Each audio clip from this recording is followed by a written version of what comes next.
Hello दोस्तों, मैं वैभव परमार। आज पूरा विश्व कोरोना वायरस की महामारी से लड़ रहा है। हमारे प्राइम मिनिस्टर नरेंद्र मोदी जी ने भी लॉकडाउन की घोषणा की। उसी के साथ उन्होंने निवेदन किया कि जो देश के युवा है वो घर में रह के कुछ ऐसा करें, कुछ इनोवेटिव करें। दोस्तों,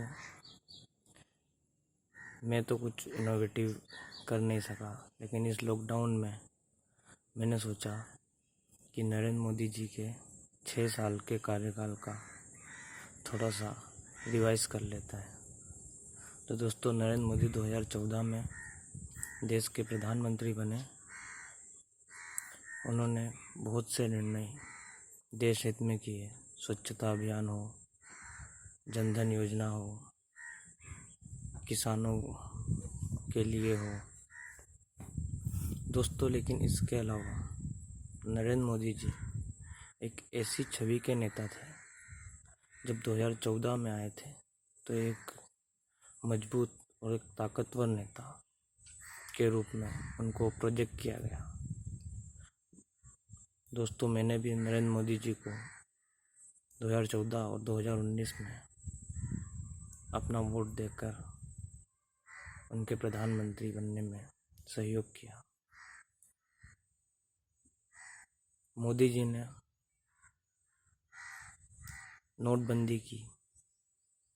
लोग कतारों में खड़े हुए, सड़कों पे आ गए, एटीएम के बाहर, बैंक के बाहर लाइन लगने लग गई। इसी के साथ मोदी सरकार ने ये अहम फैसला, जिससे पूरा देश अचंभित रह गया, सराहना हुई, कहीं ना कहीं इसकी आलोचना भी हुई। लेकिन दोस्तों, इससे देश की गरीब जनता को इस फैसले ने सड़कों पे लाकर खड़ा कर दिया। इसी के साथ ही 370 हो, सीए है, एनआरसी हो, ये जो बिल पास हुए ये जनता के ऊपर थोपे गए।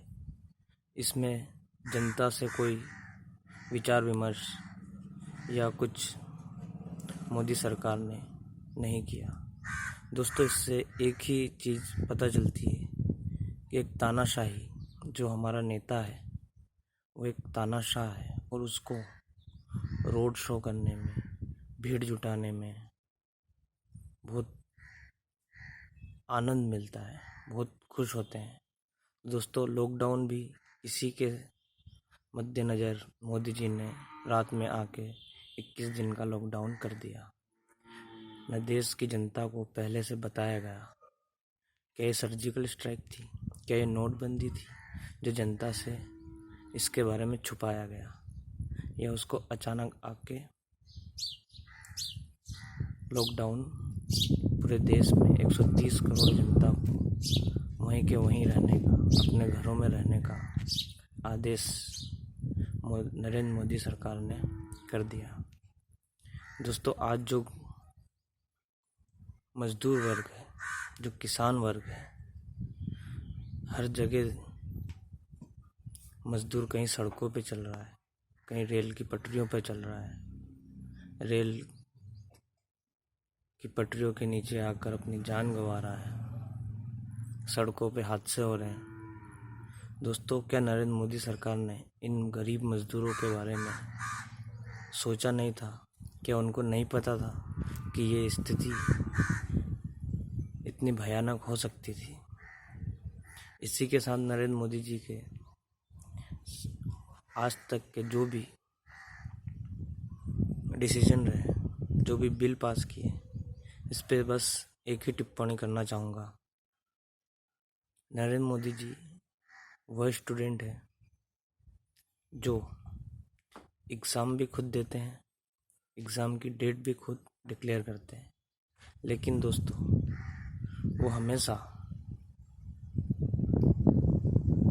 बिहेवियर साइंस का पेपर की तैयारी करके जाते हैं। गणित का पेपर हो, तो भी वो बिहेवियर साइंस का पेपर पढ़ के जाते हैं। और नरेंद्र मोदी जी का गणित इतना कमज़ोर है दोस्तों। जब देश में 500 कोरोना संक्रमित थे तो उन मज़दूरों को अपने घर नहीं जाने दिया गया, क्योंकि उनकी वजह से देश के अन्य हिस्सों में भी इस महामारी के संक्रमण होने का चांसेस थे। लेकिन आज जब 1 लाख से ज़्यादा संक्रमित है, आज लॉकडाउन खोल दिया गया, कहीं कहीं जगह नई जोन बना दिए गए, red zone, green zone, orange zone. क्या ये लॉकडाउन पहले के समय बना सकते थे? क्या श्रमिक ट्रेनें उस समय चलाई जा सकती थी? संक्रमितों की संख्या अब बढ़ने के चांसेस ज़्यादा है या उस समय ज़्यादा थी? दोस्तों, विचारणीय है। नरेंद्र मोदी जी जो बीजेपी सरकार है उसमें सारे डिसीजन वही लेते हैं, किसी से विचार विमर्श नहीं करते हैं। दोस्तों, 6 साल में एक प्रेस कॉन्फ्रेंस की, उसमें भी सभी जर्नलिस्ट के सवालों का जवाब नहीं दिया गया। तो दोस्तों, नरेंद्र मोदी एक वह नेता है जो केवल लोगों को गुमराह, झूठे सपने दिखाकर उनसे वोट मांगने का काम करते हैं। गरीबों के लिए, उन मज़दूरों के लिए जो गर्भवती महिलाएं सड़कों पर हज़ारों किलोमीटर चल रही है, मज़दूर भूख से मर रहे हैं, प्यास से मर रहे हैं। दोस्तों, उनके बारे में नरेंद्र मोदी जी ने कुछ नहीं सोचा, उनको सोचना चाहिए था। और दोस्तों, जब मैंने सोचा कि यार नरेंद्र मोदी जी भी तो चाय बेचते थे, वो भी एक बहुत गरीब वर्ग में आते थे, उन्होंने अपना जीवन यापन किया। पर दोस्तों, जो देश का मज़दूर है और एक नरेंद्र मोदी जी ने जो गरीबी में अपना जीवन यापन किया, उसमें केवल इतना फ़र्क है, जो हमारा देश का मज़दूर है वो अपने परिवार, अपने बच्चों, अपने माता पिता के लिए कमाता है और खुद भूखा रह ले तो उनको भूखा सोने नहीं देता है। और मोदी जी ने केवल घर परिवार को छोड़कर अपना गुजारा किया है, तो वह व्यक्ति उनका दर्द कैसे समझ सकता है? बस आज दुख होता है, दुनिया का सबसे बड़ा लोकतंत्र देश, दुनिया का सबसे मजबूत प्रधानमंत्री आज हमारे देश में उन गरीब जनता, उन गरीब मजदूर, किसान दोस्तों इतने परेशान हैं, जो हमारी मीडिया है वो भी बिकाऊ है, या उन्हें इंडिपेंडेंटली काम करने नहीं दिया जा रहा है। और ये जो मीडिया है ये बस हिंदू मुस्लिम, भारत पाकिस्तान, इनके ऊपर ही न्यूज़ दिखाती है, ज़मीनी हकीकत से दुनिया को, देश को रूबरू नहीं करवाती है। इसीलिए मोदी जी आज भी देश का सबसे चहेता नेता है। लेकिन दोस्तों, जो जो निर्णय नरेंद्र मोदी जी ने लिए, ये एक तानाशाह, एक सत्ता में बने रहने के लिए, अपनी ताकत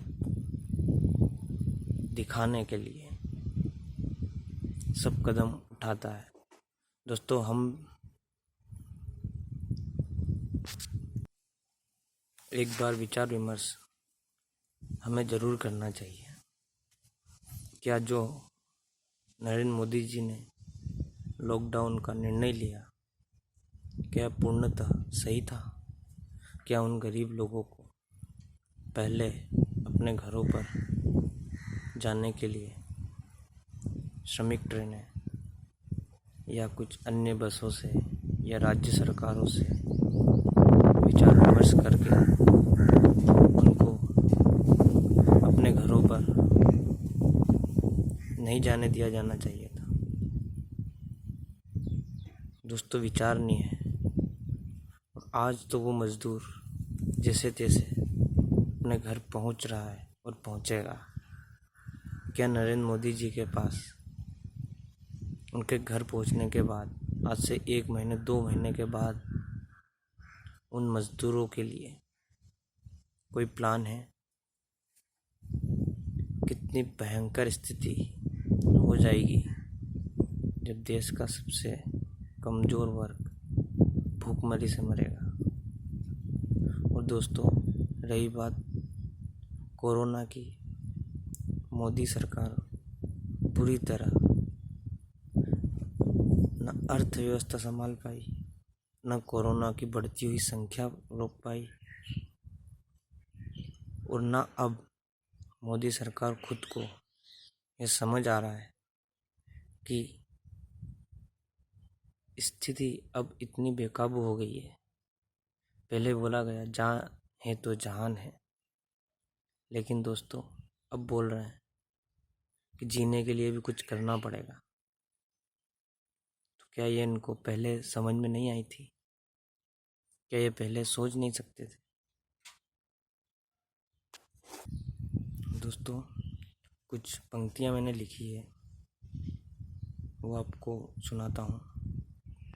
हमेशा देर कर देती है वो, हमेशा देर कर देती है वो, मजदूर की घर वापसी हो या किसानों की कर्ज माफ़ी हो, हमेशा देर कर देती है वो। भूखे को खाना खिलाना हो या प्यासे को पानी पिलाना हो, हमेशा देर कर देती है वो। बैंक कर्जदारों को समय रहते